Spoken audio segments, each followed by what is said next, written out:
Ashwood Senior High School was one of the biggest schools in the town of Santra. The school was known for discipline, its green uniforms, and the strict but respected headmaster, Mr. Ben, together with his assistant, Mr. Clement. Students came from different villages to study there, both boys and girls. In the town of Santra, two young ladies were admired by many people. Their names were Deborah, a beautiful 19-year-old girl, and Cecilia, a 20-year-old girl with charm and confidence. People in the town always spoke about them, how their beauty shined at every gathering, and how no man could walk past without turning to look. When both Deborah and Cecilia received admission letters to Ashwood Senior High School, the news spread across Santra quickly. Parents, friends, and even neighbours were happy for them.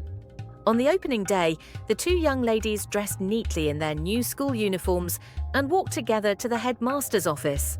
Inside the office sat Mr. Ben, the headmaster, and Mr. Clement, his assistant. The men smiled warmly as they welcomed the girls, encouraged them to study hard, and reminded them that Ashwood was a school of discipline. After a short talk, the girls were led to their classroom. The classroom was full of students seated in rows. A teacher was already teaching. The girls quietly entered, and the teacher introduced them before they joined the class. The teacher was Mr. Paul, one of the youngest and most admired teachers in Ashwood. He was tall, handsome, and well-spoken. He taught English literature and had a calm voice that kept every student focused. From the very first day, Deborah could not take her eyes off Mr. Paul. Each time he stood in front of the class explaining a lesson, Deborah's eyes followed his every move. Sometimes her eyes would lock with his for a few seconds, and she would smile shyly, as if sending a message. Mr. Paul, though aware, tried his best to ignore her looks. Days turned into weeks, and Deborah's interest in Mr. Paul only grew stronger. She answered every question he asked in class, often in a soft, admiring tone. Sometimes she boldly praised him, saying things like, "Sir, you are the best teacher in this school," or, "If you were my brother, I would be the happiest girl in the world." Mr. Paul, though flattered, kept a serious face and resisted all of Deborah's attempts to get his attention. But Deborah did not give up. She sometimes came to class late on purpose, walking slowly to her seat, swinging her curvy waist for all to see, especially Mr. Paul. Cecilia, sitting at the back of the class, noticed everything. She observed how Deborah looked at Mr. Paul, how she raised her hand too quickly to answer, and how she praised him more than any other student. Cecilia's eyes narrowed. She knew something was going on in Deborah's heart. Then came a Monday afternoon. After classes ended, most students were packing their books and leaving the compound. Mr. Paul carried a stack of books in his hands, preparing to go home. Deborah walked boldly to him and said, "Sir, let me help you carry your books to your house."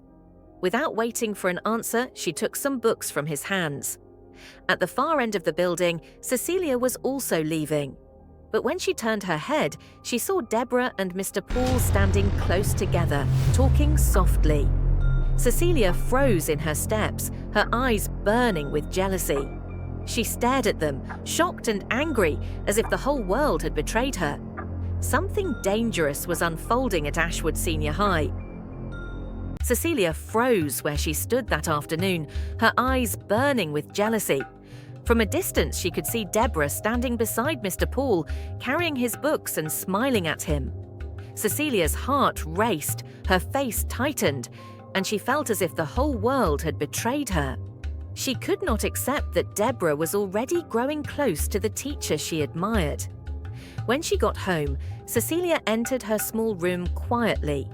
She sat on her bed, staring at the wall, thinking deeply.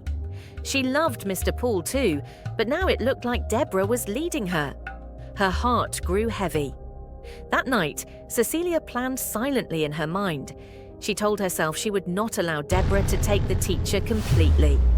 The next morning, the school compound was busy as usual. Students in white shirts and blue skirts or trousers rushed into their classrooms with laughter and noise. Cecilia, however, had changed her plan. She did not sit at the back as usual. Instead, she walked boldly to the front desks, where Mr. Poole could see her clearly while teaching. That day, Cecilia started her own moves. She gave soft, romantic laughs whenever Mr. Poole spoke, and she made sure to hold eye contact with him longer than normal. She flipped her hair, tilted her head, and even walked across the front of the class, swinging her body in a way she knew would attract attention. But Mr. Poole resisted. He kept his eyes on the chalkboard, answering her questions with a strict face, refusing to notice her attempts. Cecilia grew frustrated, but she did not stop. Meanwhile, Deborah continued with her gentle, kind gestures toward Mr. Poole. She carried his books, praised him softly, and listened carefully in class. Slowly, her sweet and caring attitude touched Mr. Poole's heart. Against his own better judgment, Mr. Poole began to fall in love with Deborah. One morning, Cecilia's heart almost broke.